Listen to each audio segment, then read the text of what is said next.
Ngayon ay nakatutok po ang buong mata ng crypto community kay Stellar or mas kilala bilang si XLM. Matagal na po siyang nasa ilalim ng matinding bearish pressure mula pa noong nakalipas na taong 2021. Pero ngayong linggo, may sinyales na tapos na ang correction at handa na po siyang muling sumabog. Kaya ang tanong, hanggang saan ang kaya po niyang abutin? Kaya yan po ang siyang ating pag-uusapan sa video na ito. Pero bago po tayo magpatuloy, ay pakibasa na lamang po muna ang disclaimer dito po sa ibaba ng ating screen. Yan, tapos na ba ang correction ni XLM?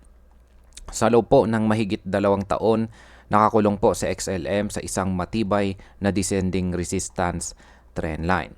Ayan, yan po yung kulay itim na pababang linya sa chart na nakikita natin dito. Yan po ang descending resistance trend line.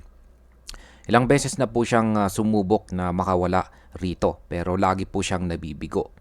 Nitong July lamang bumagsak pa siya sa ilalim ng 0.39 na support. Pero ngayon lumalaban po ulit si XLM kung saan ay sinusubukan po niyang gumawa ng bullish engulfing candle at bumubuo ng morning star pattern. Kapag nakapagsara po siya sa itaas ng 0.41, ibig pong sabihin ay mababawi po niya ang 0.39 support at tuluyan ng mabubura ang kanyang bearish breakdown. Ngayon ay anong nga ba ang nagsusulong kay XLM para tumaas? Una ay ang kanyang momentum indicators. Nasa ibabaw po ng 50 ang RSI at positive na rin ang kanyang MACD. Kaya yan po yung mga indicators dito sa ibaba ng chart, ang RSI at saka MACD. Malaking sinyalis ito ng lakas. Pangalawa ay ang kanyang wave count analysis. Ayon po sa pattern, natapos na ang ika-4 na wave at nagsimula na po ang ika-5 wave. Dito madalas pong nangyayari ang pinakamalaking rally at pwede pong magdala kay XLM sa kanyang bagong all-time high. Ngayon, saan naman po papunta ang presyo ni XLM ngayon? Kung tama po ang prediction, ang target range ay nasa pagitan po ng presyong 0.62 hanggang 0.66.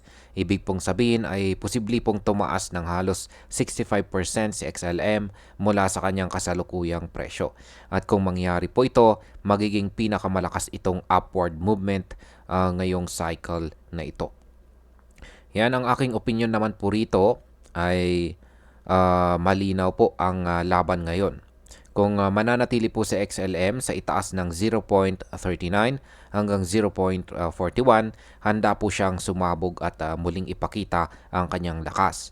Pero kung bumalik po siya sa ilalim, posibleng bumalik po ang matinding pressure. Ngunit ngayon ay nasa critical po na sandali itong si Stellar at maaring dito na po magsimula ang kanyang pinakamalaking pag-akyat. At ayan, hanggang dito na lamang po tayo sa video na ito mga ka-crypto. Marami pong salamat sa panonood. Ingat po tayo lagi at God bless po sa ating lahat.